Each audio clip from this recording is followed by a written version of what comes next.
예, 안녕하십니까. 어쩌냐게 뵙고 이제 두 번째 뵙습니다. 좀 얼굴이 낯에 익으신지 모르겠습니다.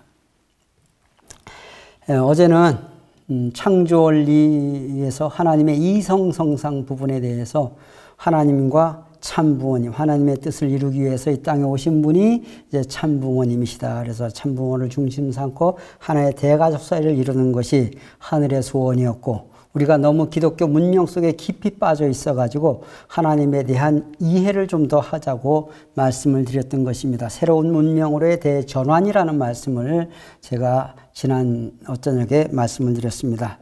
그러면 오늘은 이제 어떻게 살아야 하느냐, 하나님은 인간에게 어떤 삶을 원하시는가, 그래서 하나님이 원하시는 삶 속에서 어떻게 우리가 행복을 추구해 갈 것인가 하는 것을 말씀을 드리도록 하겠습니다. 교육은 백년지 대계라고 하는 것 늘 우리가 하는 말입니다. 우리가 교육의 아버지 그러면은 교육학에서는 페스탈로치를 들고 있습니다. 가정은 도덕상의 학교다. 이것은 교육자들도 하는 말입니다. 그래서 우리 참부모님께서는 가정을 통해서만 천국이 이루어진다. 그래서 가정을 교육하지 않으면 결국 아름다운 세상에 올 수가 없고 하나님의 뜻을 이룰 수가 없다. 페스탈로치도 굉장한 신앙이 깊은 사람이었다는 것을 말씀을 드리면서 오늘은 이제 하늘의 뜻을 이루기 위해서 이 우주에 어떻게 존재하는가, 조금 어려운 얘기가 될 것입니다만은 하나님이 존재하시기 위해서는 에너지가 필요할 거 아니냐. 왜? 우리도 살아가기 위해서는 에너지가 필요하지 않습니까? 아침에 밥을 먹고 몸이 안 좋으면 운동도 하고 보약도 먹으면서 내 몸의 원기를 회복하기 위해서 몸이 안 좋으신 분들은 애를 쓰는 것 마찬가지입니다.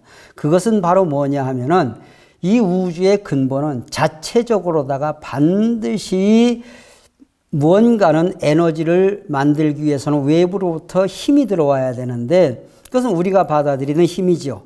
그러나 이 세상을 창조하신 하나님도 존재하시기 위해서는 근본적인 힘이 필요합니다. 그래서 하나님 스스로 존재하시고 세상을 창조하신 에너지를 만유원력이라고 우리 원리에서는 정의를 하고 있습니다. 여러분, 만유원력 하면은 흔히 생각나는 것이 만유인력을 생각합니다. 만유인력은 뉴턴이라는 사람에 의해서 우리가 알게 됩니다. 그래서 뉴턴 이전에는 만유인력이라는 말이 존재하지 않았습니다. 이 뉴턴이라는 사람은 아시다시피 사과나무에서 사과는 땅으로 떨어지는데 밤하늘의 별과 달은 왜 땅으로 떨어지지 않느냐. 저 모든 별들끼리도 주고받는 힘이 있다. 그래서 그것을 바로 만유인력 이렇게 정의를 하죠. 만유인력이라는 것은 물체 간의 질서를 유지하는 에너지를 말합니다. 이것은 일반적으로 말하는 것입니다. 그렇다면 이제 모든 존재가 물체 간의 질서를 유지하는 에너지가 있다면 이 세상을 창조하신 하나님도 당신 스스로 존재하시고 세상을 창조하시기 위해서는 에너지가 필요한데 그 에너지를 만유원력이라 이렇게 말한다 그 말입니다. 그래서 만유인력이라는 것은 원래 있었는데 만유인력의 법칙을 발견한 사람이 뉴턴입니다. 뉴턴이 만유인력이라는 힘을 만들어서 세상에 펼친 것이 아니다 그런 말이에요. 그래서 만유인력은 어떻게 보면은 세상의 물체의 질서를 유지하는 에너지라면은 만유원력은 하나님 스스로 존재하시고 세상을 창조하신 에너지를 만유원력이라고 합니다. 그래서 성경에서 하나님이 모세를 부르시고 모세가 하나님께 묻습니다. 나를 부른 당신은 누구요? 그러니까 하나님께서는 나는 스스로 있는 자니라. 누구로 말미암아 존재하는 분.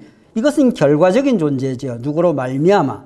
그러나 스스로 있는 자, 자존자 이렇게도 말합니다만은 그래서 그분을 일컬어서 우리는 하나님 이렇게 말하지요. 그래서 만유원력은 하나님 스스로 존재하는 에너지를 물리학적 개념으로다가 이제 우리가 만유원력 이렇게 이해를 해 주시면 고맙겠습니다.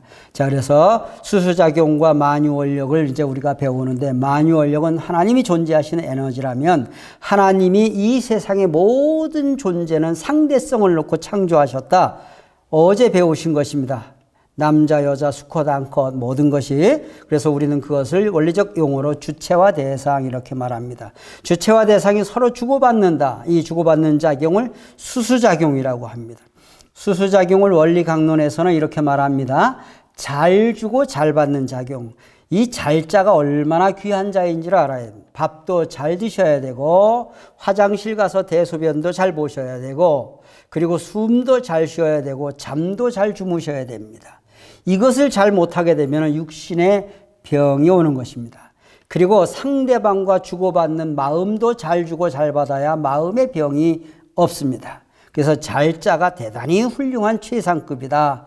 이렇게 여러분들이 이해를 하시면서 주고받는 작용, 잘 주고 잘 받는 작용을 통해서 이 세상의 모든 존재물들은 존재하게 됩니다. 그래서 모든 만물의 영장이 사람이기 때문에 집안에서도 사람과 사람 사이에 잘 주고 잘 받는, 저는 그래서 잘 주고 잘 받는 것을 뭐라고 하느냐, 이것을 거래라고 말합니다. 거래를, 시장에서도 거래를, 상거래 질서가 세워져야 된다 이렇게도 말하지 않습니까? 잘 주고 잘 받는 작용을 통해서 역사는 발전되어지고 생리체가 번식되어진다라는 것 조금 뒤에 또 말씀을 드리도록 하겠습니다. 그래서 남편과 아내가, 부모와 자녀가, 스승과 제자가, 그 다음에 회사에서는 사장과 사원이 잘 주고 잘 받는 것이죠. 그리고 예배당이나 또 종교 단체에서도 목자와 신도가 잘 주고 잘 받는, 그리고 나라에서도 마찬가지예요. 국민과 대통령이 잘 주고 잘 받는 작용을 해야 됩니다. 여러분, 민심은 천심이라는 말이 있습니다. 그 말은 뭐냐 하면은 하늘은 아무리 물어도 대답을 안 하니까 하늘을 대신해서 살아가는 인간들에게 묻는 게 바로 민주주의의 정치 제도입니다. 그래서 그 시대를 살아가고 있는 평균적인 상식을 가진 사람들의 선택이 투표로다가 나타나는 것입니다. 그러기에 민심은 천심이라는 말, 그것은 뭐냐? 민주주의의 법치에 의해서 선택되어진 것은 하늘이 선택했다라고 볼 수도 있다. 그래서 옛날 어른들은 왕은 그래서 나라가 하늘이 내는 것이다 이런 말도 했던 것입니다. 그래서 모든 것 주고받는 작용을 통해서 이 세상은 질서를 유지합니다. 그래서 우리 참부원님께서 세상을 향해서 던지신 첫 번째 화두가 위하여 살자라는 것입니다.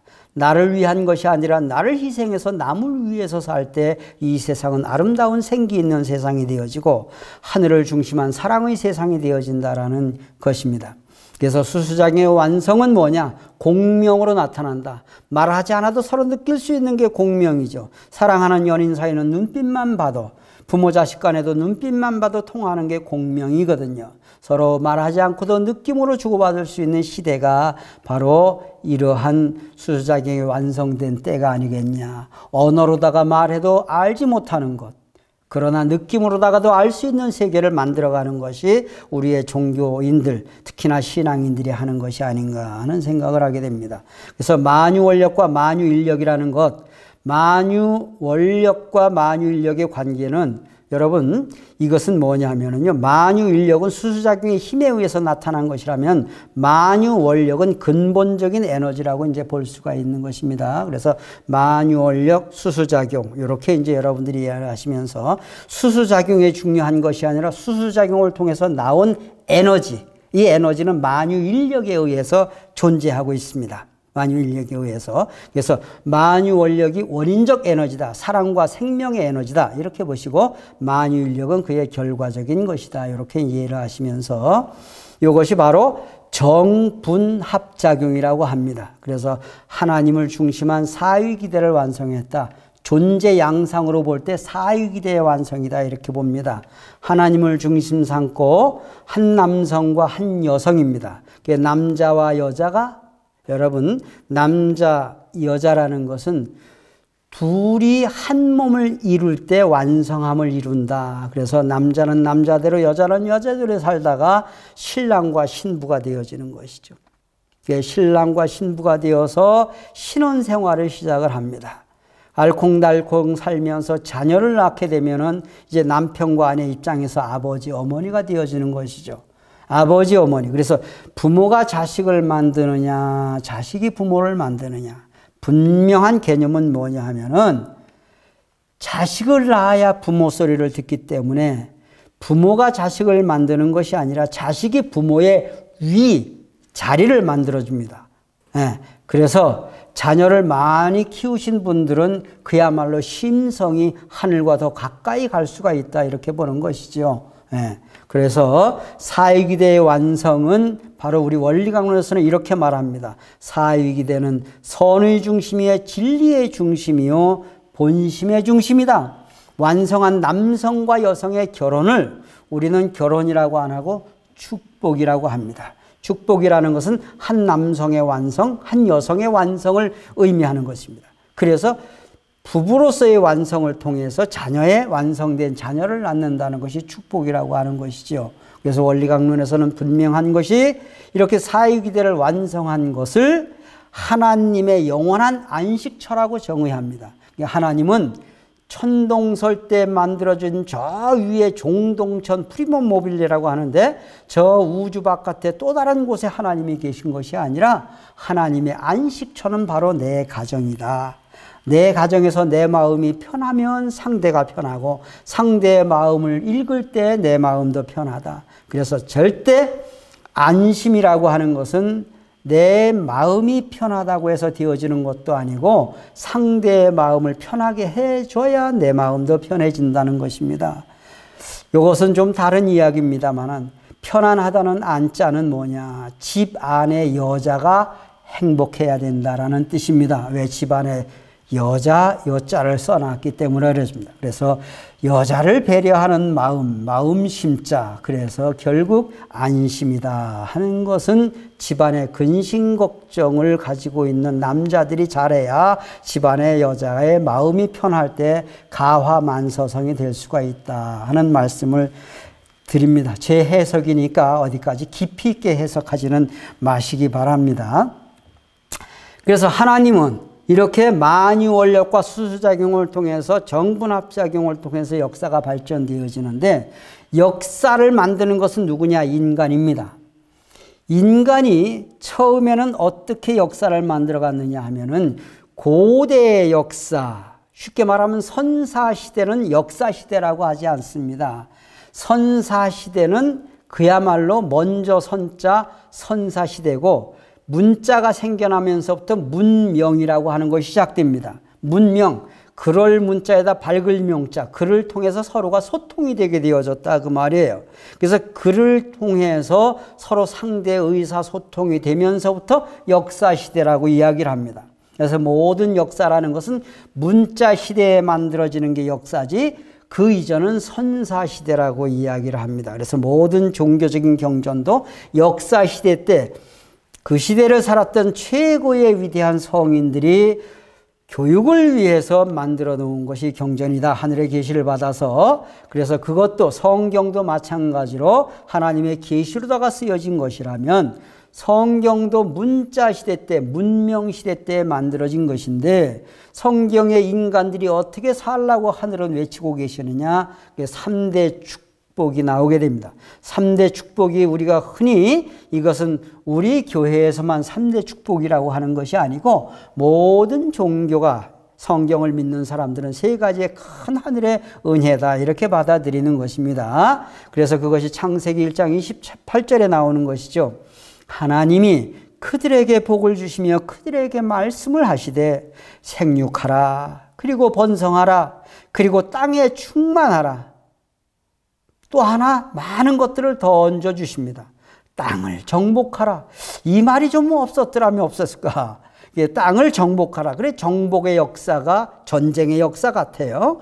바다의 고기와 공중의 새와 땅에 움직이는 모든 생물들을 다스리라 하시니라. 만물은 다스리고 땅은 정복하라고 해놨다 그런 말입니다. 그래서 우리는 3대 축복이라는 것, 하나님이 주신 큰 세 가지의 축복을 창세기 1장 28절로 보는데 3대 축복이라는 것 간단하게 정리합니다.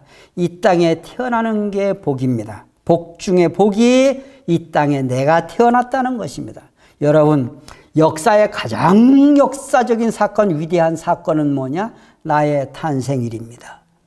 내가 이 땅에 나오지 않고서는 하늘도 알 수가 없고 예수님도 알 수가 없고 우리의 생명을 구원해 주시는 참 부모님도 알 길이 없는 것입니다. 부모 자식의 관계를 맺는 것도 부부의 인연을 맺는 것도 내가 태어났기 때문에 그렇습니다. 그래서 제일 중요한 역사적 사건은 나다. 내가 태어난 것이고, 그리고 내가 태어나서 어떤 가치를 지니고 어떻게 살아가느냐 하는 것은 위대한 스승을 만나느냐 아니면 조직폭력배를 만나느냐에 따라서 삶이 달라진다라고 하는 것을 여러분들이 기억을 하시길 바랍니다. 이 땅에 태어나는 것이 복이다. 그래서 아유 축하해, 손자 낳았다면 축하해, 아들 낳았다면 축하해, 딸 낳았다면, 그러면서 손자 손녀의 탄생과 공주의 탄생을 그렇게 기념하는 것이 아닙니까? 그리고 이 땅에 태어나 가지고 한 남자 한 여자가 하나의 완성한 기준을 가지고 부부의 관계를 맺는 것입니다. 이것을 우리는 성혼식이라고 합니다. 그래서 우리는 축복을 받았다 이렇게 말하는데, 여러분 여기서 축복과 결혼의 의미를 다시 한번 해석을 합니다. 축복은 받았다 이렇게 말합니다. 결혼은 한다 그래요. 한다라는 개념은 어디까지나 주체가 납니다. 내가 선택한 결혼이니까 나는 언제라도 하시라도 이것을 파기할 수 있다라는 뜻도 오해를 할 수가 있습니다. 그러나 축복은 받은 것이에요. 수많은 남자 중에 한 남자, 수많은 여자 중에 한 여자가 만난 것. 그렇기 때문에 우리는 축복이라는 것을 고귀하게 생각하는 것이죠. 한 남자 한 여자가 만나서 아들, 딸 낳고 손자, 손녀 보고 육신을 벗는 것은 또 다른 축복입니다. 그래서 우리는 축하할 일이다. 여러분 참부모님께서 성화에 이어서 성화식을 여시면서 성화 축제를 하십니다. 성화는 축제지 절대 아쉬움이 아니다. 할 일 다 해놓고 가는 영혼은 아름답다라는 의미를 제공하는 것입니다. 그래서 우리는 육신 벗는 날이 가장 아름다운 날이 되어야 된다라고 하는 말씀을 드립니다. 그래서 3대 축복의 첫 번째 축복은 바로 생육하라 이렇게 했습니다. 생육하라는 것은 뭐냐? 생생지위역, 살고 또 사는 거거든요. 예, 그래서 내가 하늘을 중심 삼고 내 마음과 몸이 하나의 완성품으로, 육신의 성장은 여러분 음식물을 통해서 성장되어지고 내 마음의 성장은 지식과 상식과 종교적인 이념을 통해서 마음이 성장되어지는 것입니다. 마음과 몸이 서로 주고받는 작용을 수수작용이라고 하게 되죠. 그래서 언행일체, 심신일체를 이루게 되면은 여기에서 나의 완전한 모습이 나오는 것입니다. 그래서 나는 결국 누구냐? 하나님을 닮은 나라는 것입니다. 보이지 않는 하나님이 보이는 하나님으로 전개된 것이 바로 완성한 나다. 그렇기 때문에 그날에는 내가 아버지 안에 있고 아버지가 내 안에 있는 것을 너희들이 알지 못하느냐? 이것이 요한복음 14장에 2번씩이나 언급되어지는 것입니다. 하나님과 인간이 완전히 일체화된 신인 합성 일체화된 인간, 이것이 개성을 완성한 인간이다. 그래서 이것을 일컬어서 결국 보이지 않는 하나님이 보이는 육신 쓴 하나님으로 전개된 것이 바로 나다. 그래서 내가 걸어다니는 것은 하나님이 나를 통해서 보고 싶은 곳을 다니시는구나. 이렇게 생각을 한다면 관과하는 것도 놀러 다니는 것도 얼마나 의미 있게 다닐 수가 있겠습니까? 두 번째 축복은 가정을 완성하라는 거예요. 하나의 완성된 한 남자와 완성한 한 여성이 하늘을 중심으로 삼고 하나의 부부관계를 이루게 되면 이것이 축복이죠. 거기에서 발전적 법칙에 의해서 자녀를 낳게 되면 하늘이 원했던 이것이 가정이다. 조금 전에 말씀드렸던 선의 중심, 진리의 중심, 본심의 중심이 바로 가정입니다. 그래서 우리 원리는 확실한 것은 개인 구원관이 없습니다. 지금까지의 모든 종교는 개인 구원이었지만 우리 원리는 가정이 하나가 되지 않고서는 그야말로 천국을 이룰 수가 없다. 그래서 가정이 모이면 사회와 국가와 세계를 이루나니 천국의 기본 단위는 가정이다. 그렇기 때문에 공자님도 논어에서 자효 쌍칠락이요 가화만서성이라고 하셨습니다. 자식은 효를 다해 부모님께 효를 다하고 그럴 때 부모님 얼굴에 웃음꽃이 피어나야 자효 쌍칠락, 그래야 비로소 가정이 화평하고 세상이 잘 된다. 가화만사성이다. 그런 말이죠. 그래서 가정적 사육이돼. 이렇게 이해를 하는 것입니다. 천국의 기본단위는 절대 개인이 아니라 가정이라는 것을 우리 원리는 줄기차게 외치고 있습니다. 그리고 이 가정을 통해서 무엇을 이루자고 하는 것이냐. 내가 가정의 주인이 되려면 환경을 극복할 줄 알아야 된다. 그래서 주관성 완성이라는 것은 환경권 완성이다. 이렇게 볼 수도 있습니다. 인간과 만물이 서로 상호작용을 하면서 주고받는 것이죠. 그래서 육신을 벗고 가실 때는 어른들은 돌아가셨다. 이렇게 말하죠.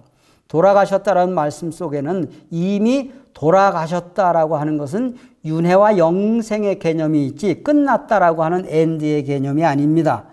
그래서 우리 민족은 수없이 돌고 도는 이 윤회와 영생의 개념을 귀하게 여겼기 때문에 돌아가신 어르신들을 더 귀한 자리에 모시려고 했고 그분들을 1년에 한 번씩 제사의식을 통해서 섬기려고 했던 것이 우리 민족의 전통적인 예가 아니었더냐 그런 말이죠. 그래서 인간과 만물이 어우러진 세계, 이 세계를 이상사회라고 합니다. 우리가 등산하다 보면은 이런 글이 새겨진 리본이 있더라고요. 사람은 자연보호, 자연은 사람보호. 그 속에서 와서 그 속으로 돌아가나니 인간과 만물은 한 덩어리입니다. 만물은 한 덩어리이기 때문에 우리는 만물을 귀하게 여길 때 만물 속에서 나도 보호받을 수 있다. 우리가 자연 환경을 파괴하면서 잘 살아보자라고 해서 이 산업사회가 얼마나 극심한 위기를 맞고 있습니까? 그래서 이제는 환경보호, 자연보호만이 살아남을 수 있다 하는 것을 우리가 깊이 있게 인식을 하면서 만물을 대표한 것이 돈이잖아요. 돈은 돌고 돌아 돈이지 내가 마지막 주인이 아니라고 하는 것.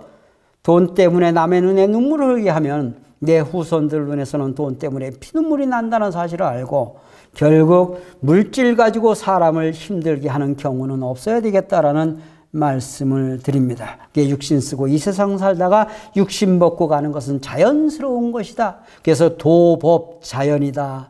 이렇게 주역에서도 말하고 있습니다. 자연 속으로 돌아가는 것은 결국 도를 완성하고 돌아가야 된다라는 뜻으로 여러분들도 이해를 하시면서 이제 시간이 없으니까 좀 빨리 나가면서 닭이 먼저냐 알이 먼저냐 하는 것을 말씀을 드리겠습니다.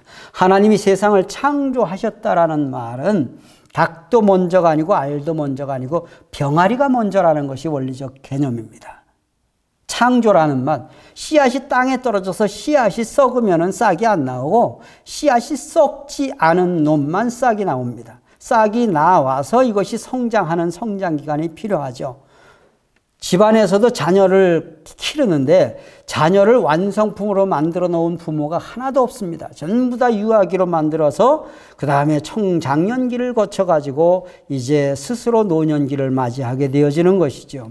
그래서 모든 것은 성장기간을 통해서 완성되어진다. 우리 원리의 핵심은 닭도 먼저가 아니고 알도 먼저가 아니고 출발점 창조했다라는 말을 우리가 기억한다면 병아리가 먼저라는 것을 여러분들이 기억을 하시면서 이것은 학문적으로다가도 이미 공인받고 평가받은 것입니다. 성장기간을 통해서 완성되어진다. 모든 것은 3단계다. 그래서 성경의 기독교는 무조건 세상을 창조하셨다라는 데 방점을 찍었지만 우리는 질서적인 성장기간 이렇게 말합니다. 하나님은 전지전능한 하나님께서는 한순간에 무엇이 폭발하듯이 만든 것이 아니라 질서적인 성장 기간을 통해서 창조와 성장이 이루어진다라는 거예요. 소생기, 장성기, 완성기, 계절로 비유하면 싹 트고 자라서 열매 맺는 3단계를 통해서 그래서 모든 우주나 자연의 질서는 삼수로다가 완성되어진다. 고체, 액체, 기체 3상이 있고 머리, 몸통, 사지, 인간도 3부분으로 되어 있는 것이 아닙니까? 하다못해 우리가 흔히 우스갯소리를 하는 말도 형제들이 무엇을 나눠 먹을 때도 가위바위보 3세판은 해야 끝이 난다라는 것으로다가 하지 않습니까? 그게 처음에 안 되면 3번까지 간다. 그래서 초부, 득삼 이렇게 이제 사자도 나와 있는 것입니다. 거기도 급수가 있죠. 소생기도 소생급, 장성급, 완성급, 장성기도 소생, 장성, 완성, 완성기도 소생, 장성, 완성 9단계를 지나서 10수로 들어갑니다. 그래서 10수는 돌아갈 귀자 하나일자 귀일수라고 해요. 이 귀일수 10 다음에 다시 1이 온다 그래요. 10 다음에 11, 20 다음에 21이잖아. 1로 다시 돌아가는 수다 그 말이에요. 그게 10수. 그래서 성경에 저녁이 되며 아침이 되니 이는 첫째 날이니라 이렇게 정의합니다. 저녁과 아침 사이에는 밤이라는 행간에 숨겨진 뜻이 있어요. 집을 지을 때 터를 닦기 시작하는 날이 그 집의 저녁이라면 이 설계도를 통해서 시작하여야지. 그 집을 다 지어놓고 집들이 하는 날이 아침이에요. 집 짓는 전 공정이 이것이 창조의 과정이다 그 말이에요. 그래서 하나님은 이 세상을 말씀으로 창조했다는 것은 당신은 설계만 하시고 이 세상을 무엇을 하시느냐 하면은 완성시키는 것은 인간에게 맡기셨죠. 그래서 이 간접 주관권이 밤이라는 기간은 결국 이 세상이 하나님이 직접 주관하는 게 아니다. 간접적으로 주관하시는데 주관 방법은 뭐냐? 원리에 의해서 나타난 결과만 주관한다. 그래서 원리, 결과, 주관권 이것도 좀 어려운 얘기니까 아주 쉽게 설명을 드리면 밖에 나가는 자녀들에게 부모는 해주는 말이 있어요. 차 조심하라, 길 조심하라, 나쁜 놈 조심하라. 해 떨어지기 전에 꼭 집에 들어와라. 나타난 결과만 부모는 주관을 해요. 학교에서 똑같은 교실에서 공부를 하더라도 선생님들은 시험을 보아서 나타난 결과로다가 학습 지도를 합니다. 그리고 예배당에 똑같이 온다 하더라도 무엇라고 하느냐? 나타난 결과를 통해 믿으면 천당 가고 안 믿으면 지옥 가고 불신자는 지옥 간다 뭐 이런 극단적인 결과로다가 이야기를 하는 거란 말이에요. 그래서 만물은 가만 내버려둬도 완성되는데 지장이 없어. 이거 자연의 법칙이라고 해요. 깊은 산 속에 새 한 마리, 그 다음에 나무 한 그루, 꽃 한 송이가 자기의 계대를 번식하고 종족을 번식해 갑니다. 예, 이것이 자연의 질서입니다. 이걸 우리 원리에서는 주관성, 자율성, 스스로 성장하고 스스로 주관될 때는 그래서 모든 것은 이 우주는 커다란 셀프 오가나이즘입니다. 스스로 자기 조직을 자기가 주관하고 자기가 만들어가는 것입니다. 다만 인간이 만드는 것을 뭐라고 한다? 어제 저녁 말씀드렸듯이 인위적이다. 인위적이라는 것은 거짓되었다라는 것이 아니라 인간의 편안함을 위해서 인간이 만들어 놓고 사는 것을 말하는 것입니다. 그리고 인간의 완성이에요. 만물은 가만 내버려둬도 완성되는데 지장이 없어요. 이것은 자연의 법칙입니다. 예, 그리고 인간의 완성은 인간의 육신은 밥 잘 먹고 잠 잘 자고 화장실 잘 가고 숨만 잘 쉬면 육신이 성장하는 데는 문제없는데 인간은 결국 하나님께서 처음서부터 뭘 했느냐 하면은 완성되어서 하나님의 직접 주관권 내에 돌아가야 되는데 처음부터 교육을 시켰거든요. 교육이 뭐냐? 너희들이 에덴 동산에 선악을 알게 한 나무의 실과를 먹지 말아라. 그 나무의 실과를 먹는 날에는 너희들이 정령 죽으리라 이렇게 교육을 시켰습니다. 첫 번째 계명이 뭐냐? 하지 말라. 따먹지 말라. 따먹는 날에는 너희들이 정령 죽어서 나와 상관이 없는 사람이 될 것이다. 이것이 인간 조상의 교육이었습니다. 그래서 장성기 완성급에서 인간 조상이 탈선했다, 타락했다. 이것이 우리 원리에 나오는 거예요. 장성기 완성급은 10대 티네이저들을 말하는 것이죠.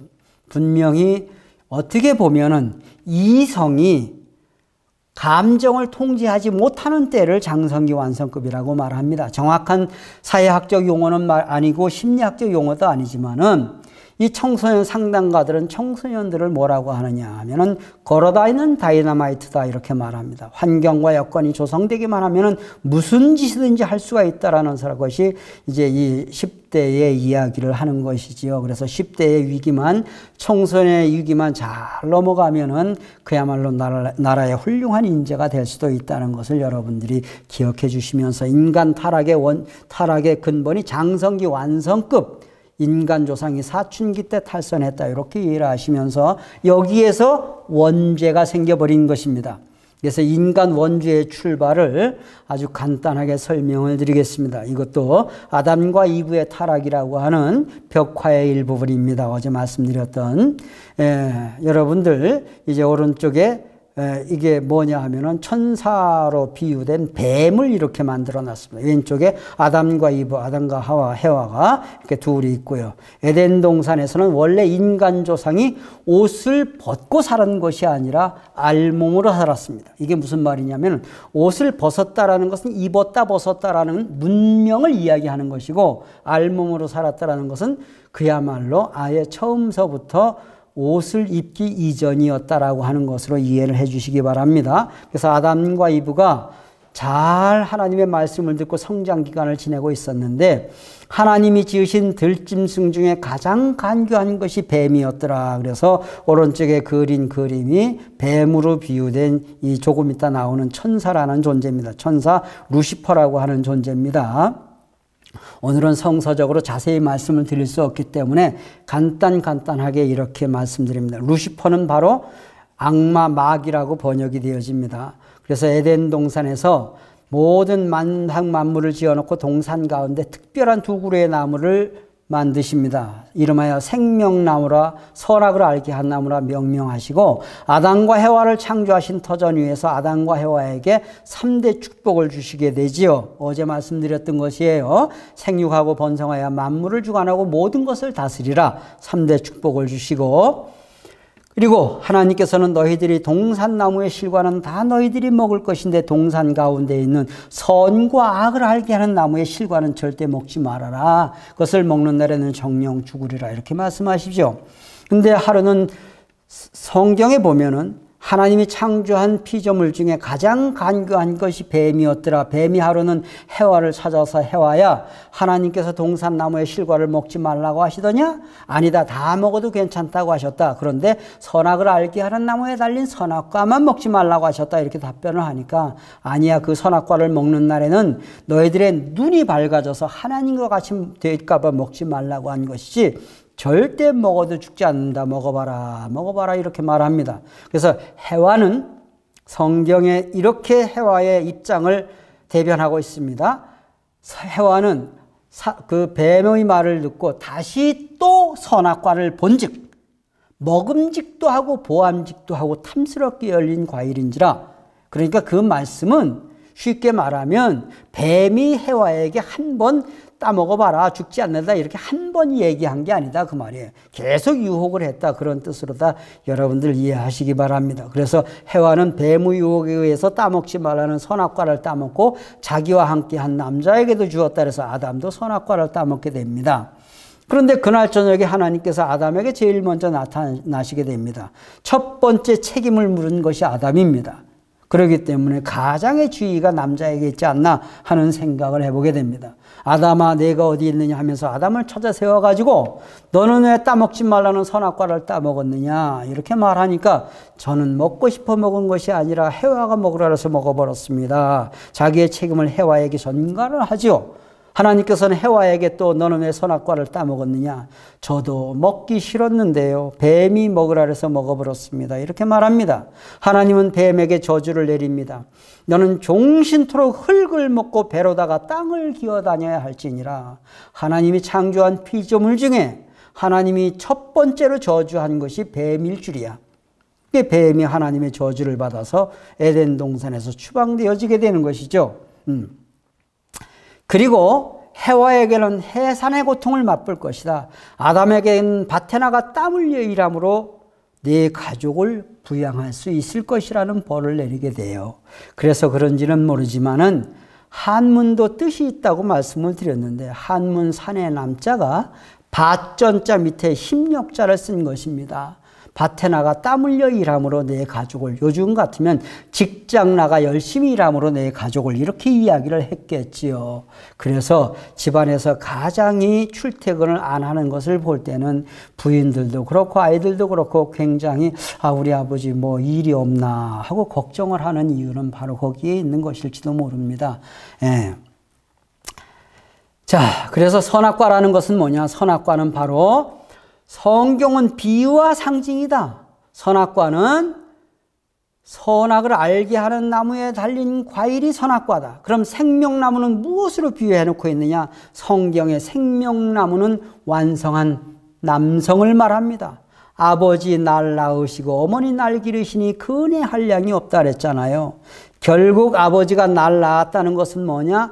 아버지의 정자를 통해서 이 땅에 우리가 어머니의 난자와 결합함으로 우리가 태어나니 생명의 씨앗은 남자에게 있다. 그런 뜻으로다가 말씀을 하는 것이죠.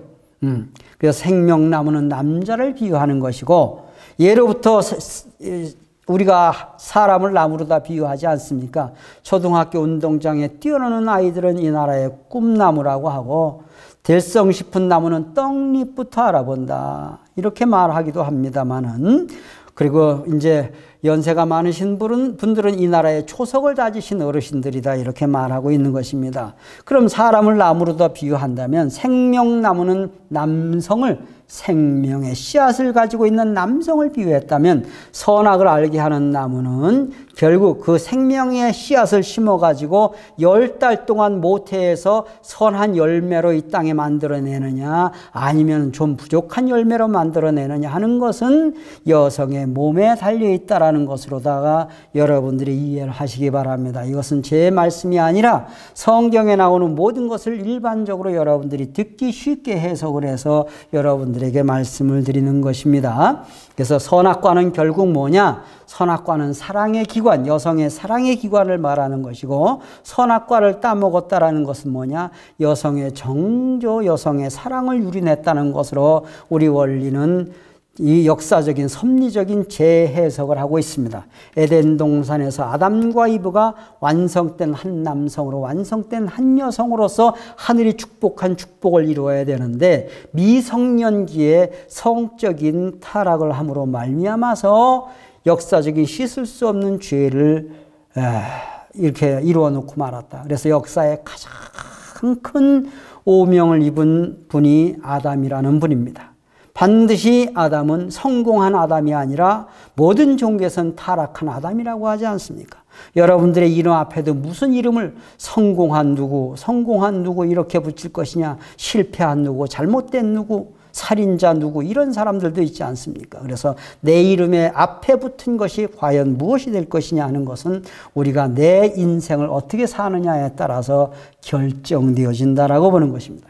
죄의 뿌리는 조금 전에 말씀드렸던 것은 천사장 루시엘이 이제 인간이 타락하고 나서 루시퍼, 악마, 마귀가 되죠. 루시엘과 해와의 불륜한 사랑인 것입니다. 그래서 우리 원리에서는 영적 타락, 육적 타락을 말하는데, 이게 뭐냐 하면 나쁜 생각하고 나쁜 짓 했다, 그 말입니다. 하나님은 선악과를 따먹지 말라는 말씀 한마디 하고 소식이 없는데, 뱀으로 비유된 천사는 옆에서 계속 유혹을 하게 되니, 그래서 결국 해와는 천사의 유혹에 넘어가서 미성년기에 자기의 이성이 결국 하늘을 상대해야 될 것이 미성년기에 불륜한 사랑의 접목이 되어서 영적인 타락을 하고, 그 다음에 자기의 상대가 누구인지를 알아보고 아담과의 2차적인 육적인 타락을 했다는 것이 우리 타락의 동기와 경로에 나오는 것입니다. 그래서 결국 영적인 타락만 하고 육적인 타락을 하지 않았더라면 해와의 복귀는 쉬웠을 것이다. 이거는 우리 원리에서 줄기차게 주장하는 것입니다. 생각이 나쁜 생각하고 도둑질 안 했다. 그건 도둑놈이 아니죠. 나쁜 생각하고 결국 결과를 나쁘게 맺어놔야 결국에는 열매가 맺게 되는 것인데, 그래서 결국 우리는 뭐냐 하면은 나쁜 생각은 나더라도 나쁜 생각이 나는 순간 고개를 흔들어 버릴 줄 아는 사람이 그러면 쓰나, 내가 누군데, 내가 어떤 사람인데 하면서 자기의 생각을 분립할 줄 아는 생활, 이것이 바로 우리의 분립 생활이고 선민 생활, 하늘 백성의 생활이 아닌가 하는 생각을 하게 됩니다. 그래서 죄는 그렇기 때문에 결국 하나님의 말씀을 불신한 불순종이 죄라면 그건 유전이 되지 않습니다. 불순종은 순종하게 만들면 되는데, 결국 죄는 후손에게 유전되는 것은 혈통을 통해서 잘못되었기 때문에 유전이 되어진다는 거예요. 그래서 사랑이라는 것은 참으로 귀한 하늘을 중심한 사랑이 되는 반면, 거룩한 사랑도 있는 반면에 부모들에게도 버림받는 그야말로 참으로 참혹한 사랑도 있을 수가 있다는 사실입니다. 그리고 이 사회가, 이 나라가 어려워지는 것도 문란한 성생활이 내 가정과 사회를 어렵게 한다는 사실도 우리가 알고 있습니다. 그래서 모든 종교는 간음죄를 가장 큰 죄로 보고, 10계명, 기독교에서 10계명, 불가도 10계명이 있습니다만 기독교 10계명도 간음하지 말라는 것이 있는데 불가의 10계명은 앞부분에 간음하지 말라는 것이 있습니다. 모든 종교는 금욕 생활을 강조하는 것도 그런 이유입니다. 그래서 지금까지 우리는 수천 년 역사의 주례, 주님의 예식입니다. 예수가 혼자 사시다 가셨기 때문에 혼자 주례를 서는 것입니다. 그런데 반드시 그 동네에서 가장 모범적으로 살았던 부부들이 후배를 주례 서주는 때가 와야 역사는 바로잡혀진다는 것이 우리의 원리관입니다. 그래서 우리는 축복을 하고 주례를 쓸 때는 교구장님이나 지구장님들, 회장님들이 반드시 부부 주례를 하지 혼자 주례를 서지는 않는 것입니다. 주례는 주님의 자리다. 1천 남자 중에 한 남자를 찾았지만 1천 여자 중에 한 여자를 찾지 못해서 예수님이 홀로 외롭게 돌아가시면서 내가 다시 오겠다라고 하는 재림의 약속을 남겨주셨던 것입니다. 그래서 여러분들이 어제 저녁에도 말씀드린 것처럼 축복이라는 것은 무슨 의미를 지니느냐? 원죄를 청산하는 의식, 인간 조상 아담과 이브, 아담과 해와가 지은 죄가 음란죄, 간음죄라면 간음죄 원죄를 청산하는 의식이 축복식입니다. 그래서 우리는 이것을 중생식이라고 합니다. 중생은 2번 다시 태어난다. 에덴 동산에서 거짓된 부모의 거짓된 사랑으로 잘못 태어났다는 것이 우리의 원리관이거든요. 그래서 참부모의 참사랑으로 2번 다시 태어난다. 생생지 위역, 태어난 놈을 다시 태어나게 하고 살아가는 놈을 다시 살아가게 하는 것이 종교적인 위대함입니다. 그래서 우리는 옛날 입회원서를 내면서 내 출생연도가 몇 년도가 아니라 입회원서를 옛날이 출생연도로다가 우리가 하늘 앞에 다시 태어나는 날로, 그리고 축복받은 날이 또 다른 출생의 연도가 되었던 적이 있지 않습니까? 그래서 선민의식, 하늘이 선택한 백성의 의식은 이 땅에 역사적으로 유대교에서 할례가 있었습니다. 고추를 통해서 역사가 잘못되었기 때문에 고추꽃을 잘라서 피를 낸다. 그래서 우리는 할례라는 것은 사탄 세계로부터 들어온 사망의 피를 뽑아내는 선민의 의식을 말하지요. 할례. 그래서 할례 받지 못한 자는 하늘 앞에 저주받은 자다, 이렇게도 이야기를 합니다. 그런데 이것이 세례 요한 이후에 기독교 예수의 말씀을 통해서 이제 세례식으로다가 지금까지 카톨릭도 세례식이 있고 모든 종교가 세례의식이 있습니다. 세례명까지도 주면서 물 서너 방울 떨어뜨리고 또는 물에 완전히 들어갔다 나오는 침례의식까지도 하면서 세례를 통해서 새로운 사람이 되었다라는 새 사람을 입는다, 이렇게 말하지요. 그런데 지금까지의 역사는 어떻든지 혼자 믿고 천당 가자라는 것인데, 아무리 믿음이 좋아도 가정이 하나가 되지 못하면 천국을 이룰 수 없다. 그래서 너희 가정은 우리 부부처럼 살아봐라 하면서 참 부모님께서 우리를 축복해 주는 것이 우리의 중생식입니다. 그래서 내적인 가치는 원죄를 청산하는 중생의식이고, 외부에다가는 선포를 하는, 하늘 백성으로 선포를 하는 축복식이다, 이렇게 말하는 것입니다. 그래, 축복이라는 것은 하늘 백성이 되었다라는 것을 아주 세상 앞에 놀랍게도 선포되어지는 것이죠. 그래서 우리의 축복의 역사는 여러분들이 너무나 잘 아시다시피 1960년대서부터 우리 참부원님 문선명 한학자 총재님에 의해서, 이 참부원님에 의해서 인류의 새로운 축복의 역사가 열리게 됩니다. 그래서 결국 36가정을, 최초의 3가정, 그 다음에 33가정을 합쳐서 36가정을 터전으로 해서 72가정, 124가정, 777가정, 430가정. 네, 430가정이 먼저죠. 777가정, 그 다음에 1800가정, 그리고 6000가정, 6500, 그 다음에 3만 가정, 36만 가정, 4천만 가정, 그 다음에 1차, 2차, 3차, 이렇게 시리즈로 하면서 사억상 축복까지 했던 것이 우리 참부모님의 위대한 역사고, 그것이 지금 현재는 이제 지구별로 축복식을 지구 회장님들에 의해서 축복식을 거행하고, 또는 작게는 교구별로 교구장님들에 의해서 축복식이 거행되는 것입니다. 결국 축복이라는 것은 뭐냐? 원죄 청산의 의식이고 새로운 가정의 출발입니다. 결국 그 축복을 통해서 우리 조상들 앞에서 지었던 모든 조상죄까지도 청산하고 후대에게는 죄 없다고 하는 길을 열어주는 새로운 출발의 의식이 축복식이라는 것을 여러분들이 이해를 하시면서, 오늘 저녁에는 여러분들이 이 짧으나마 무슨 의식을 통해서 인생의 새로운 출발이 되어지느냐? 참가정의 의식은 바로 축복식이다. 참부모에 의한 축복은 사탄 편으로부터 하늘 편으로, 사탄이라는 용어보다도 세상으로부터 하늘 백성으로 전환했다라고 하는 의식, 그리고 나는 내가 하늘을 선택한 기준을 가지고 이제 하늘 백성이 되어서 살겠다라고 하는 엄숙한 선서 의식이 축복식이라는 말씀을 드리면서, 오늘 저녁도 말씀 들어주심에 감사드리고 내일 저녁에 뵙겠습니다. 감사합니다.